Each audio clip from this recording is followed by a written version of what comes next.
マツダが開発している本当の意味で環境に優しいものっていうのを見てみたくて。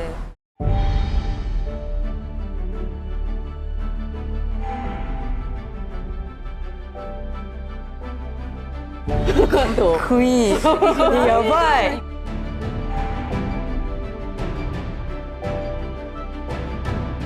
プラスチック、あんま書き感ないかも。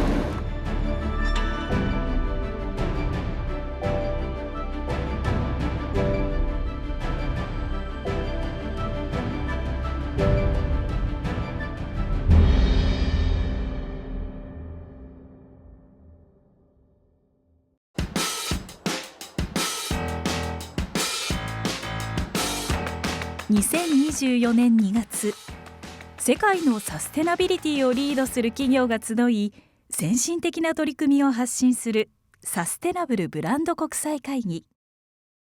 マツダはロータリーエンジンを発電機として転用したロータリー EV や微細藻類と呼ばれる次世代エネルギーの開発など、未来に向けた車作りの取り組みを紹介。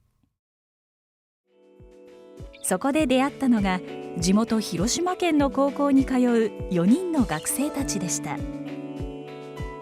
自分がこの車に乗ることでちょっと地域に馴染めてるっていうか、貢献してるような気もするし、すごいイメージが変わったなって思いました。後日一通のメールが。そこには、マツダを見学して学校で学べない知識と経験を積みたいとあり、こうしてマツダサステナブルツアーが実現したのです。彼女たちが目にしたのは、マツダの未来を描くコンセプトカー。これ開くんすよ。見ます？見たいです。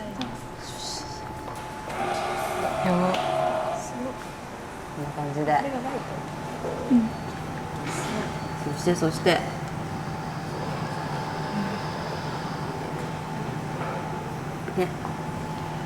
かっこいい。やばい。いい感じ。やばいですこれ。でしょ？マツダのコンパクトスポーツカーコンセプト、アイコニック SP。2023年10月、ジャパンモビリティショーで世界初公開されました。搭載されたのは2ローターロータリー EV システム。このロータリーエンジンはガソリンでも水素でも燃焼できる拡張性が特徴。つまり再生可能エネルギーを燃焼し発電できれば、実質カーボンニュートラルの走行が可能になるというシステムです。内装も見てもらって。この紺色も好きなんですよね。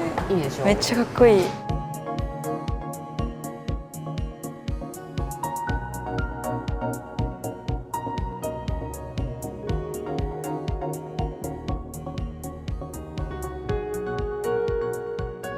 あれが牡蠣で作ってあって、広島の牡蠣の殻がめちゃくちゃ余ってて、もう余剰分で溢れちゃって処理に困ってるっていうもので。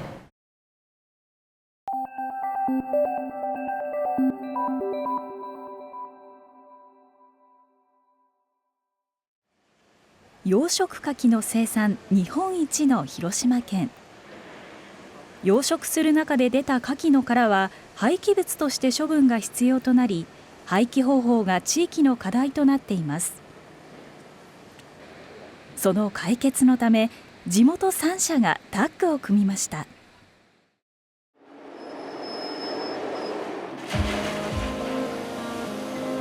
創業70年を超える牡蠣殻加工会社マルエイ。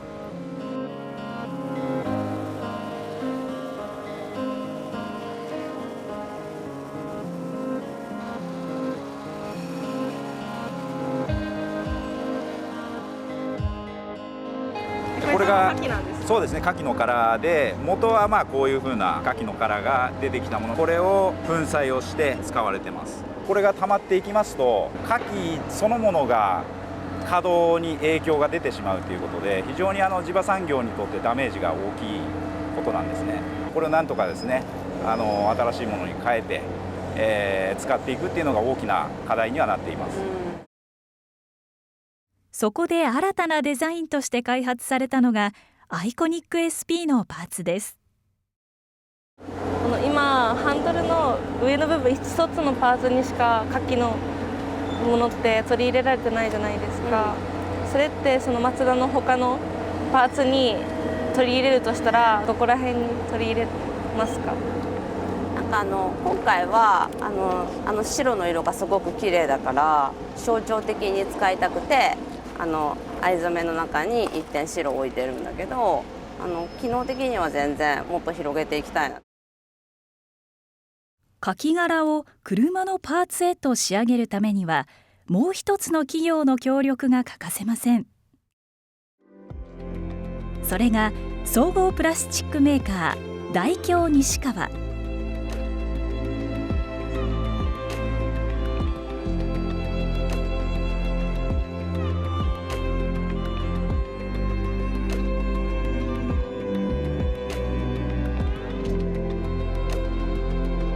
4、5年前から環境に優しい樹脂材料開発をしていこうということで材料を探していた時にカキ殻っていうのに着目をしまして資源化していくっていったところの取り組みをされているマルエイさんにお声かけをさせていただいた。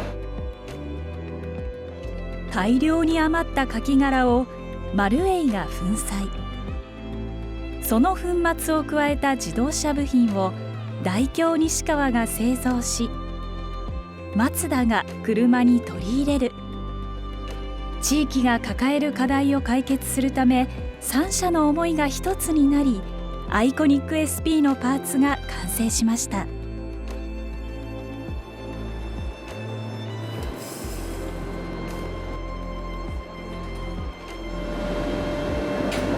い、金型が開きました。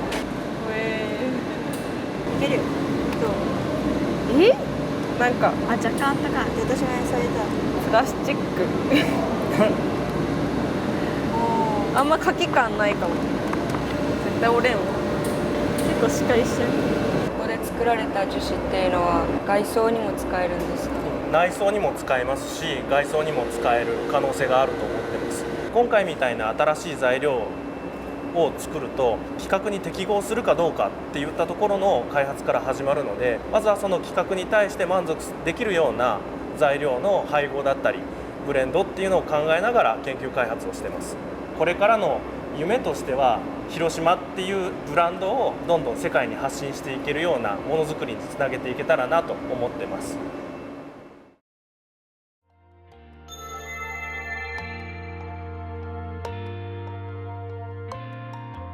地元に根付いた特有の問題とそれを生かしてカキを使いつつデザイン性に妥協しないっていうので発想力が面白いなって思ってマツダの意識の高さを再確認した感じです。